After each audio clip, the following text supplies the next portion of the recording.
Olá pessoal, eu sou a professora Jade Brown e na nossa aula de hoje vamos falar sobre outros aspectos relativos ao dano moral. O assédio moral tem maior repercussão sobre o direito do trabalho, pois o ambiente laboral é um local de muitas oportunidades para a ocorrência do assédio moral. Ultimamente, o número de casos de assédio moral e sexual no ambiente do trabalho tem levado diversas instituições a ampliarem as medidas com o intuito de prevenir tal prática. A legislação tem buscado medidas para coibir a ocorrência de danos morais em todas as esferas e os tribunais estão constantemente trazendo atualizações sobre o tema, mas cabe às empresas implementarem também políticas internas para evitar a ocorrência do dano moral dentro do ambiente corporativo, pois elas possuem o poder de atuar neste cenário. Muitas vezes, os atos de assédio partem da própria estrutura organizacional da empresa, sendo muitas vezes apoiada pelos gestores e diretores, tornando-se necessária uma reestruturação nos programas internos para reverter esse quadro.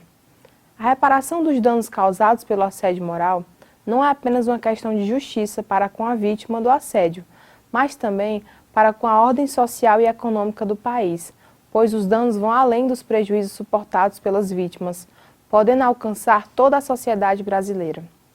Quem decide a quantificação quanto ao valor da reparação do dano moral é o juiz, de forma discricionária, levando em consideração o binômio possibilidade do lesante e a condição do lesado, analisando as particularidades das circunstâncias donosas e determinando o valor a ser pago a título de dano moral.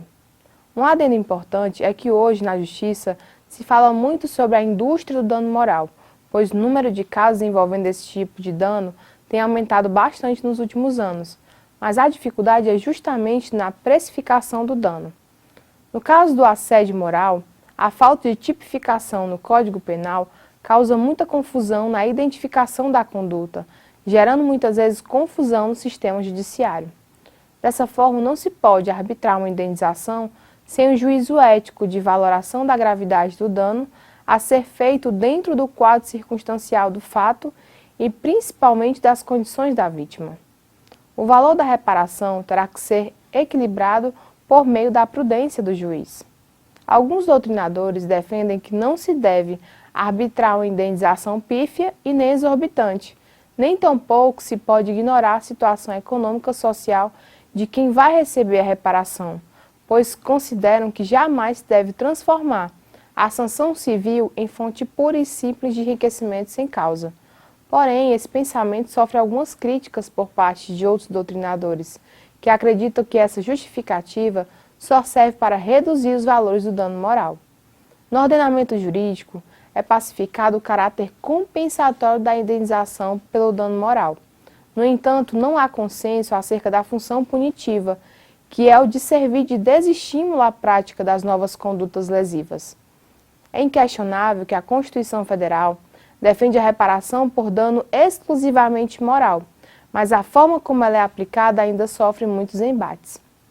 Vale frisar que a reforma trabalhista tabelou o valor do dano moral ou extrapatrimonial, fixando a indenização máxima a 50 vezes do salário do empregado, no seu artigo 223-G, inciso 6 da CLT. Mas na seara civil não existe essa limitação. Portanto, o empregador é responsável por seus funcionários e colaboradores.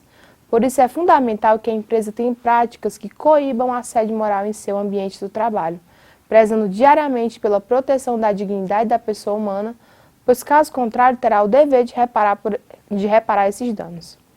Com isso, nós encerramos a nossa aula de hoje.